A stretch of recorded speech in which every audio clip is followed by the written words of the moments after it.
After dominating the 2023 season by winning every race, Red Bull was unable to qualify for Q3 with one of its cars for the first time since the 2018 Russian Grand Prix.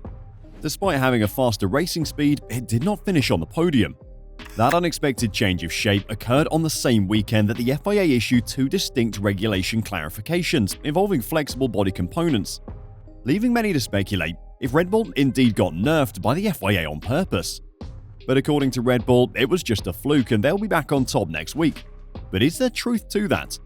When asked if the team has had to modify the way any of its components function, Horner said, "No, zero. It's all engineering stuff. There are no silver bullets in this business. I know all of you would love to blame the TD, but unfortunately, we can't even blame that, because it's not changed a single component on our car."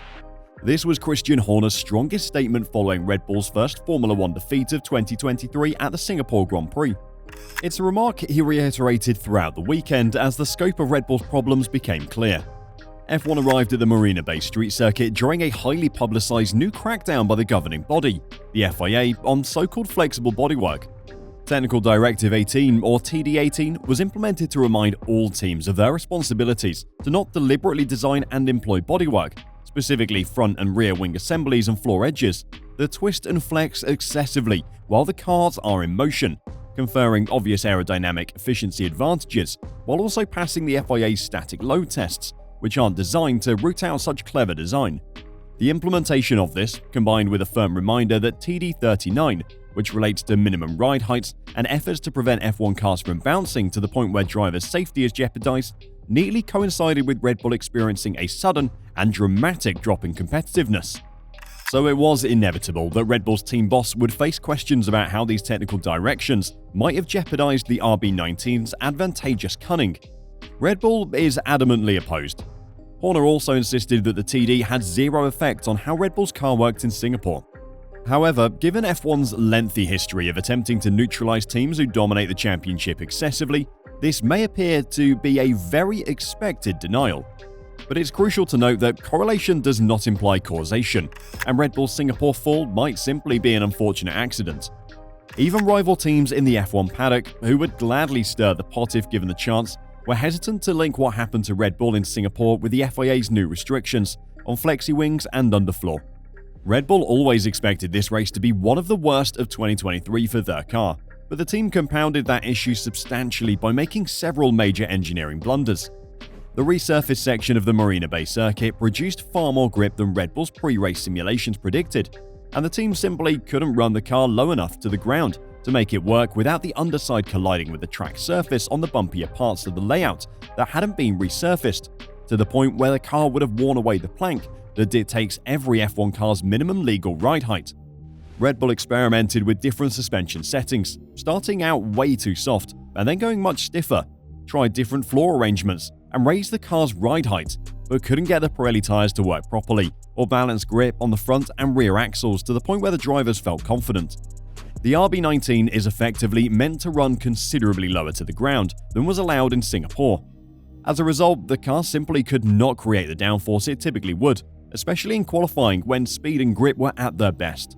Red Bull eventually settled on a suspension setting that appeared too stiff for a track with so many low-speed traction zones, and went slightly too aggressive with its ride height choice for qualifying, which unsettled the underbody aerodynamics too much and made the car undrivable, in Max Verstappen's words. This is what Horner means when he says engineering stuff is to blame for Red Bull's current predicament. Throughout practice and qualifying, the car fell in and out of its optimal performance window, never settling in what Horner called the right operating window for the car. We knew coming here it would be expected to have closer competition, he said, but I think it took us a bit by surprise just how far out we were on Friday. Our simulation before the weekend didn't lead us to the right conclusion, and then you have to unravel your way out of that, Horner explained. I think that we were just not in the right operating window for the car, particularly over a single lap, and when you're not there, then the tyres feel horrible. Everything just doesn't work. We just ended up in the wrong window and it exposed some of our weaknesses, which has actually been a very useful lesson for next year, because it gives us some very useful insight on certain things that hopefully we can address in the RB20. Horner sounded at ease as he deflected these questions.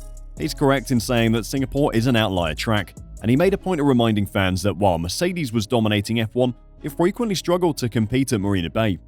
That's because F1 teams vying for the title will always aim to create a car that can run on the largest range of circuits across the season. One of the RB19's key assets has been its ability to maintain a predictable aero platform at varied speeds, allowing it to be more consistent through different sorts of corners. The car can also run near to the ground at high speed, where the most downforce is created, without bouncing because of the squad's efficient ride control. With a relatively high stationary ride height, this means that the car has a soft suspension, which can provide a number of advantages. Some circuits are high speed, high downforce with plenty of long duration turns. Think Barcelona, Silverstone, Suzuka and so on.